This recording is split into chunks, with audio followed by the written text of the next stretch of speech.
ডিসেম্বৰ মাহ গতিকে জানুৱাৰী মাহৰ সিদ্ধান্তটো ডিচেম্বৰত কিয় হ'ব ইয়াক লৈ পেলাই আমাৰ বহুতখিনি চৰ্চা হ'ব লাগিব এটা কথা বিশেষভাৱে চাব লাগিব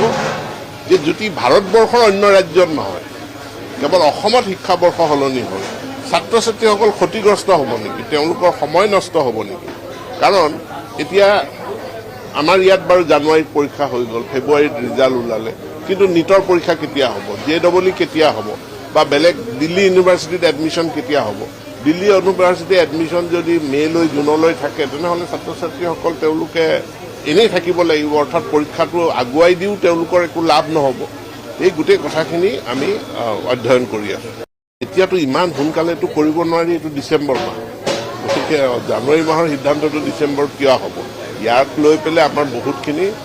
চৰ্চা হ'ব লাগিব এটা কথা বিশেষভাৱে চাব লাগিব যে যদি ভাৰতবৰ্ষৰ অন্য ৰাজ্যত নহয় কেৱল অসমত শিক্ষাবৰ্ষ সলনি হ'ল ছাত্ৰ ছাত্ৰীসকল ক্ষতিগ্ৰস্ত হ'ব নেকি তেওঁলোকৰ সময় নষ্ট হ'ব নেকি কাৰণ এতিয়া আমাৰ ইয়াত বাৰু জানুৱাৰীত পৰীক্ষা হৈ গ'ল ফেব্ৰুৱাৰীত ৰিজাল্ট ওলালে কিন্তু নিটৰ পৰীক্ষা কেতিয়া হ'ব JEE কেতিয়া হ'ব বা বেলেগ দিল্লী ইউনিভাৰ্চিটিত এডমিশ্যন কেতিয়া হ'ব দিল্লী ইউনিভাৰ্চিটি এডমিশ্যন যদি মে'লৈ জুনলৈ থাকে তেনেহ'লে ছাত্ৰ ছাত্ৰীসকল তেওঁলোকে এনেই থাকিব লাগিব অৰ্থাৎ পৰীক্ষাটো আগুৱাই দিও তেওঁলোকৰ একো লাভ নহ'ব এই গোটেই কথাখিনি আমি অধ্যয়ন কৰি আছোঁ এতিয়াতো ইমান সোনকালেতো কৰিব নোৱাৰি এইটো ডিচেম্বৰ মাহ গতিকে জানুৱাৰী মাহৰ সিদ্ধান্তটো ডিচেম্বৰত কিয় হ'ব ইয়াক লৈ পেলাই আমাৰ বহুতখিনি